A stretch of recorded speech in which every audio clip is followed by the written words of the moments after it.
Suspense. And the producer of radio's outstanding theater of thrills, the master of mystery and adventure, William N. Robeson. You are about to experience one of the most terrifying half hours in your entire life. Three Skeleton Key, starring Vincent Price. Oh, yes, I realize superlatives tend to lose their significance by overuse. How many times have you been promised that a story would be the funniest, or the most dramatic, or the most exciting, only to find that it failed to live up to its advertising? The story you are about to hear is an exception.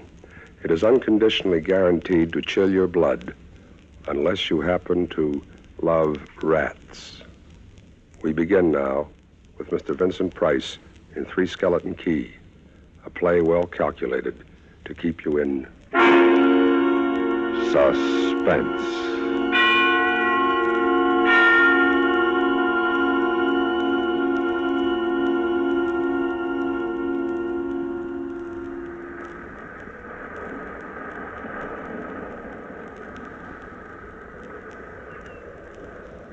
Picture this place.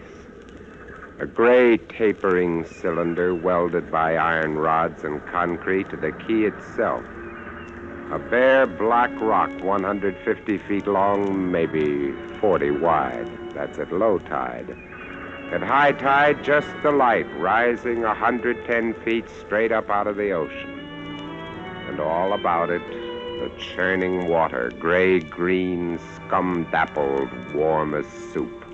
And swarming with gigantic bat-like devilfish, great violet schools of Portuguese man-o'-war, and, yes, sharks, the big ones, the 15-footers.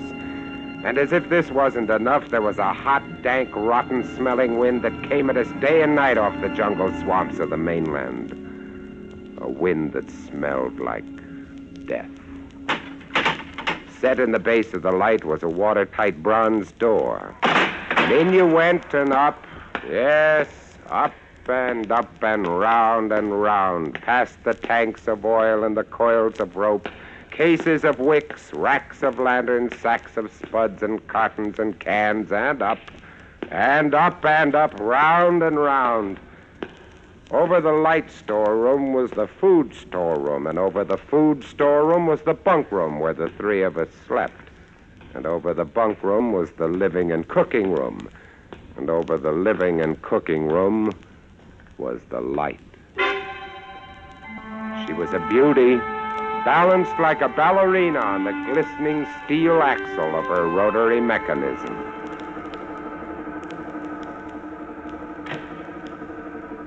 And at night you'd lie there on the stone deck of the gallery with her revolving smoothly and quietly over your head, easing her bright white eye 360 degrees around the horizon.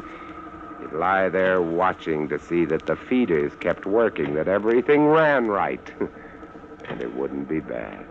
The other two fellows snoring in their sacks 2 levels down. You'd smoke your pipe to kill the stink of the wind. And it wouldn't be bad.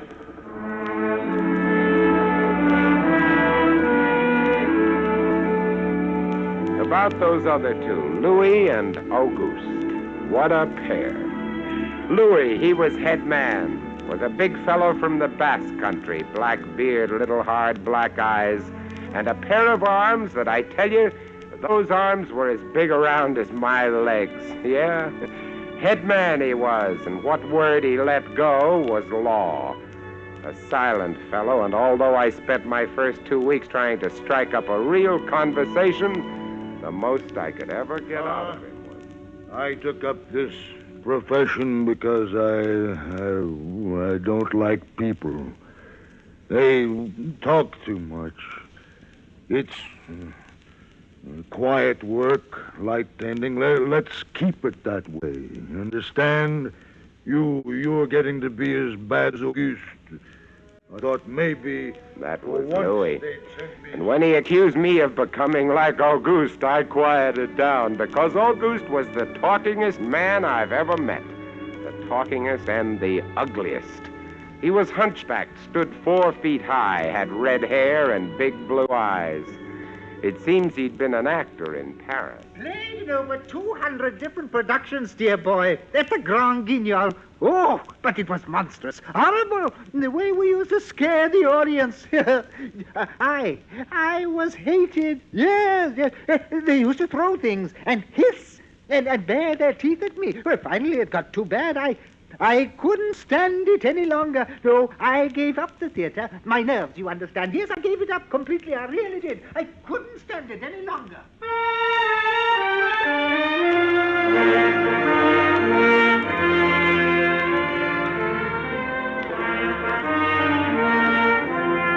It all started one morning at 2:30. I was on watch, lying on the cool stone deck, pulling on my pipe, staring out at the blackness, the phosphorescent combers, and the big yellow stars, when out of the corner of my eye, I noticed something show up for a second. Something the light had touched, far off. I waited for her to come around again, and when she did, there it was. A three-master, a big one, about a half-mile off, and coming down out of the nor-northwest, coming straight for us. You must understand, our light was where it was for a very good reason.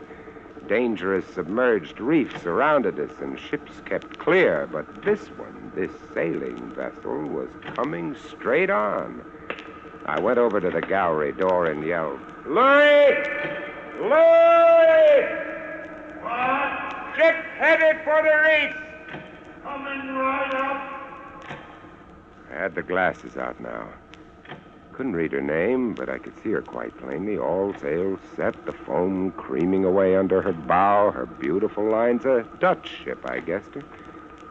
Why didn't she turn? Every time it passed, our light hit her with the glare of day. Ship? Where? Nor-northwest. The light will touch her in a moment. Can't they see? Look at her. She just keeps coming on. The square heads. What is it? What is it? Watch nor-northwest. I know what it is. What? The Dutchman, the Flying Dutchman. She's derelict.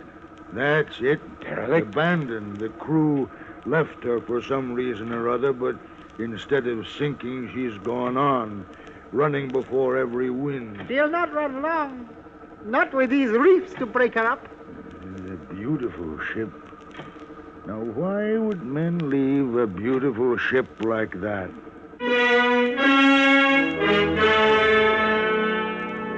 We watched her the rest of those black hours, heeling and rocking, pushed and pulled by every stray wind, every freak current. Watched her until the dawn came, till the sea turned from black to a pearly gray. And on she came again, heading for us. We all had our glasses trained on her now. Auguste, you can kill the light. Right, Chief. She doesn't look so good by daylight. Do you think she'll ground this time? I say, do you think she'll ground this time? This is impossible. Absolutely impossible. What? Here, take my glasses. They're stronger than yours. All right. What is it? I had to focus, and then my breath froze in my throat. The decks were swarming with a dark brown carpet that looked like a gigantic fungus, but undulating. And on the masts and yards, the guys and all, were hundreds, no, thousands, no, I don't know, an inestimable number of tremendous rats.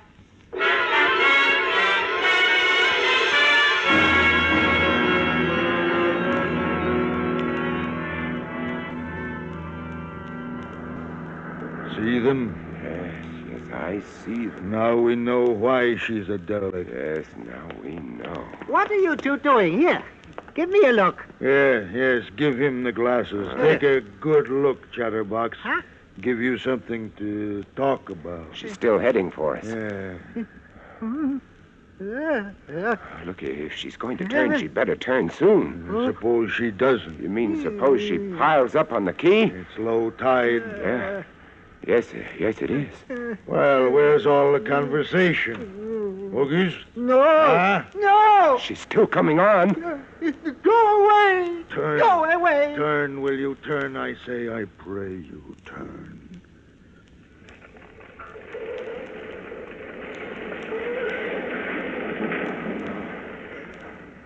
Cracked up.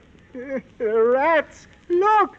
On the water, like a carpet. Swimming. Sure, they're swimming. Those are ship rats. They're swimming for the rocks. The door below, it's open. Yes, come on.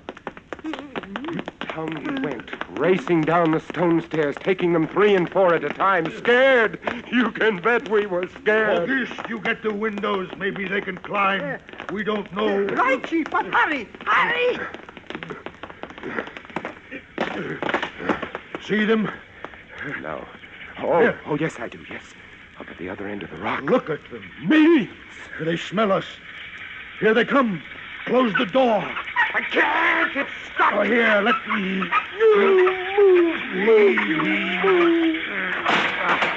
You made it. Holy. That was close. One got in. Look, there. We'll get him. Watch it. He's... Kick him. Oh, what a brute. He's as big as a tomcat. Bigger. His eyes were wild and red, his teeth long and sharp and yellow.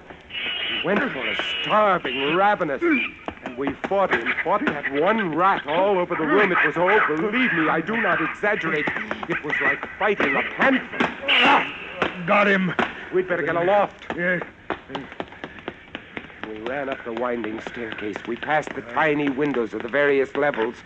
And at every one was a thick, wriggling, screaming curtain of brown fur. I was ahead of Louis, and I dreaded each successive level. Suppose they had found a way in. Oh, look at them. Oh, will you look at them? It's a nightmare. Will you look at them? The air of the gallery was thick and fetid with the stink of them.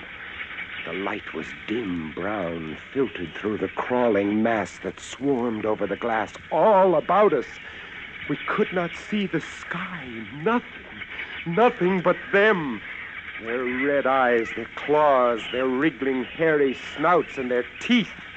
The rats, they screamed and howled and threw themselves against the glass. They were starving, and we stood quietly, very, very quietly, in the center of the glass room, under our beautiful light. We waited. What can we do? What can we do, Chief? Take it easy, Auguste. No, Take it easy. It won't do any good. It won't do any good to stand here and shake. That's right. Go away! Go away! Do you hear me? Go away this instant! They won't go away. Not until...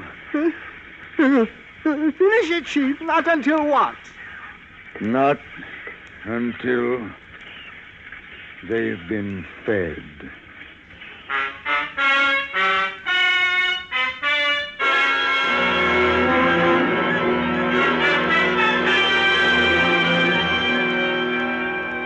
You can take just so much horror, and then you get used to it. And they were interesting to watch, you know. They couldn't understand the glass. They could see us and they could rush at us, but that thin, invisible barrier held them off, stopped them. From time to time, we caught a glimpse of the rocks below. More rats down there, swarming brown velvet in the bright tropical sunlight. And then the tide began to rise. If only it had drowned some of them. Ship rats don't drown. You can't drown one of them. Look, they're all climbing up the tower. Yeah, this bunch around us is getting thicker. Say, what's the time, huh? 6:15. You've got first watch. Yes, Wake that's me right. at 10. I will. Come along, Auguste. It was getting dark. One side of the room was lit a soft, filtered red. Sunset through the rats. Oh, very pretty. I set the wicks, checked my fuel, and then lit the lamp. It caught them, lit them in their gigantic wriggling web of pale, hairless bellies, twitching red tails, bright eyes. And then I started the rotary motor.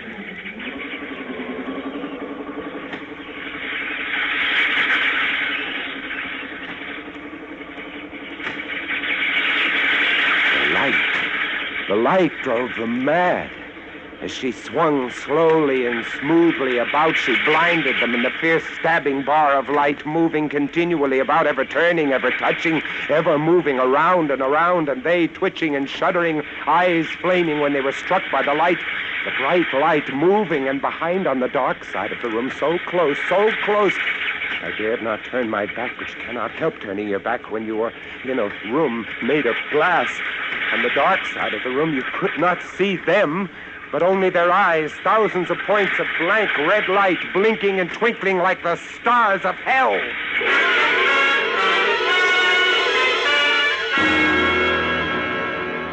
Louis relieved me at 10. But as you may imagine, I didn't get much sleep that night.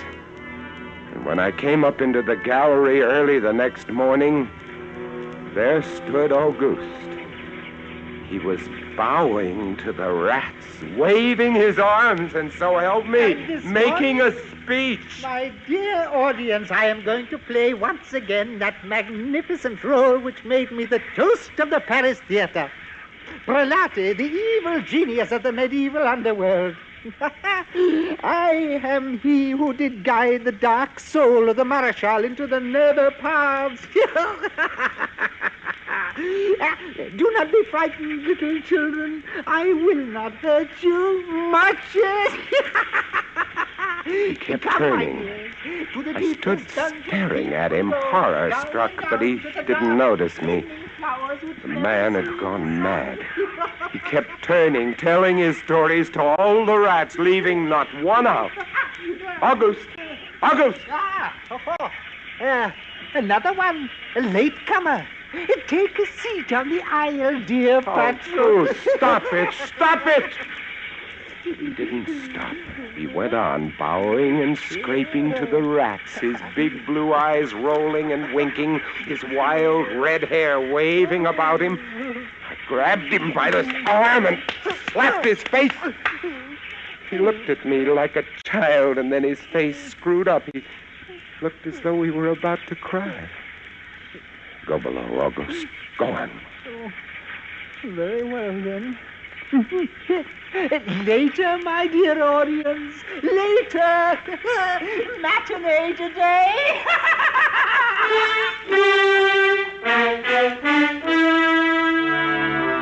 Sure, he was crazy. But I guess we all were. A few hours later, he came back up and caught Louis and me teasing the rats. Yes, sounds horrible. It was fun. We would get right up against the glass and make faces at them. It drove them crazy. They would scratch away, trying to get at our eyes. Louis was even cuter about it. He'd pull a piece of bread out of his pocket and press it against the glass. The rats would scramble into a solid ball, biting each other, clustering like grapes. From time to time, a whole knot of them would slip and fall 110 feet to the surf below. Look at the sharks. They're eating them. Those sharks are our friends. Here, I'll get another bunch together. Here, my beauty. That's it. Pile up. Kill each other. There they go. Auguste joined in, too. Oh, very ingenious, Auguste. He learned that if he spread-eagled himself against the glass, they'd bunch and bundle against his figure. Then he'd leap back. Look! My portrait in rats!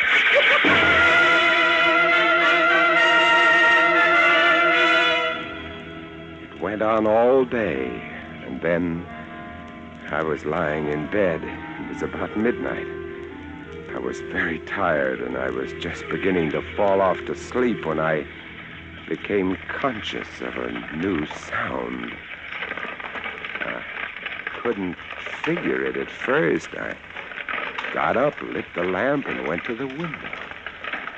Even as I looked at it, I saw one of the panes begin to sag in. They had eaten the wood away. Louis, come quick. What is it? They found a way in. I held the glass with my hand. Now they were all going crazy, and assured of the success of this maneuver, they were all nibbling away at the wood. Louis ran below and then returned with a large sheet of tin. We spread it against the window and hammered it into place.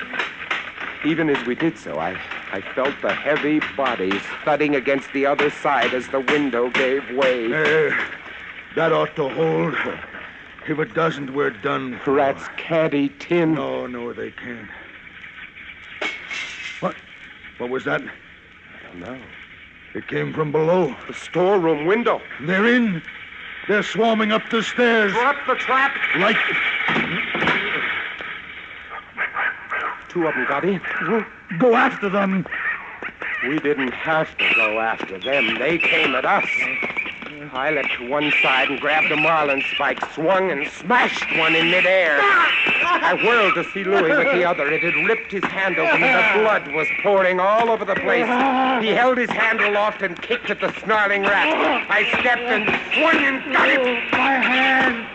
He's got my hand. That's the both of them, Louis. I'll get you something to tie that up. Blood, look at it, my blood. I'm bleeding. Don't worry about it, Louis. Don't worry. Now, here, look. I'll wind this kerchief around it. It'll be okay. Blood. There. It's not bad, just the flesh. My blood. Then I became conscious of a new sound. They were gnawing their way through the wooden trap door. I watched the planks, fascinated, and even as I did, it began to give way. A bristling, whiskery snout showed through. Louis, we've got to go up.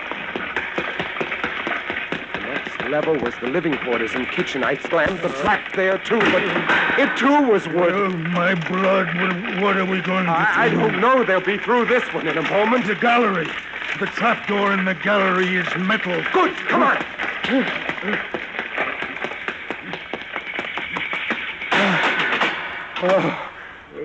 We made it. We lay across the trap, exhausted, while below us the rats took over the entire tower. I could hear them howling and fighting over our food supply, our water, our leather, and all about us the others screamed and glared in at us, swayed in a tangled mess, hypnotized by the ever-turning light.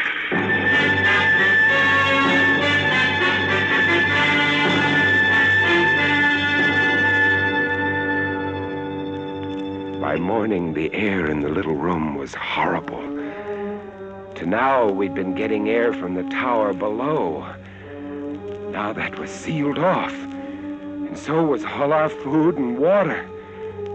We lay exhausted and panting, waiting, and the hours crawled on. I was almost dozing from fatigue when I saw a sight that brought me to fast. Would you like to come in, my beauties? Will you? I hold the powers of life and death, and I can let you in, you know. Auguste was standing by the glass, and in one hand he held a big wrench. He was tapping the glass gently, not quite hard enough to break it. I eased myself to my feet and slowly, very slowly, I tiptoed toward him. All I have to do is tap just a little harder and... I found a coil of wire in the toolkit, and I trussed him up, fastened him to a stanchion in the center of the room. Louis was of no help. He lay on his side looking at his bloody hand, weak and sick as a baby. So there I was, a lunatic and a coward for company, and all about watching our little drama, the rats.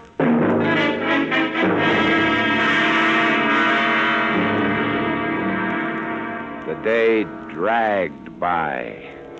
The supply boat wasn't due for another 12 days. I don't know what they could have done if they had come. And we had only one way of summoning them. That was to shoot off distress rockets, but the rockets were 4 floors below. And even if they'd been right there in the gallery, I couldn't have opened a window to fire them. That night I tended the light, but its flame was devouring our oxygen.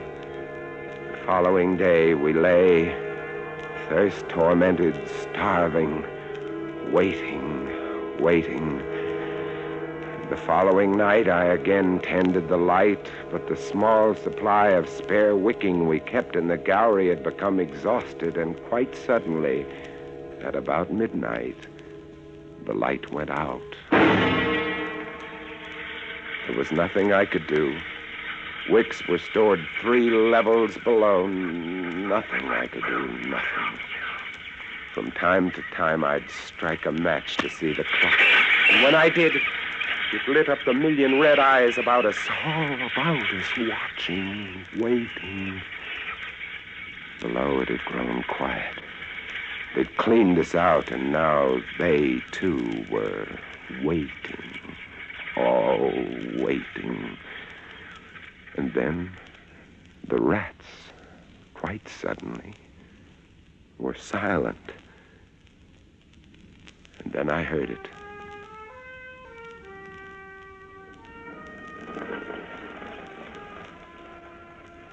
And then I saw the sky and the stars. The rats were gone. I went to the glass. Out there on the water, a small freighter, a banana boat showing a few lights, came softly and innocently at us. The light was out. They didn't know. I wanted to open the windows, to call out to them, to warn them somehow, but I was afraid. What if the rats were hiding from me, tricking me? So I waited. She grounded very softly on a reef not 200 yards from the quay. Grounded so gently that the man playing the cornet, was he a passenger, a crewman off watch, didn't even stop playing. They tried washing her back off. I could have told them to save their fuel. The tide was rising, would have floated her free. And I waited.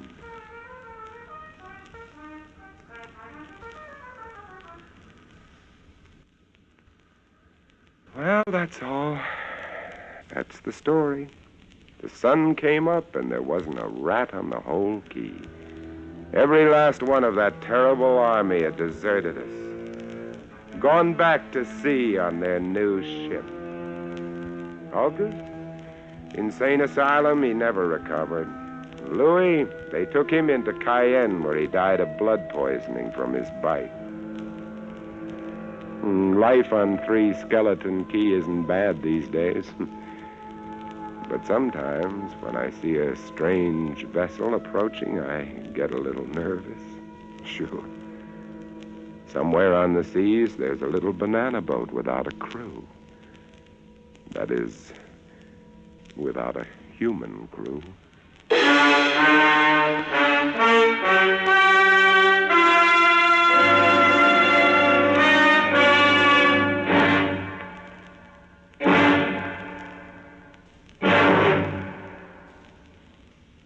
Suspense,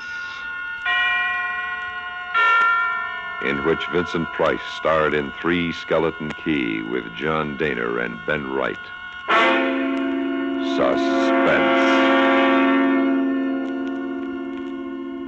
Suspense is written and directed in Hollywood by William N. Robeson. 3 Skeleton Key was adapted by James Poe from the story by George G. Tuduz. Leith Stevens composed and conducted the original score.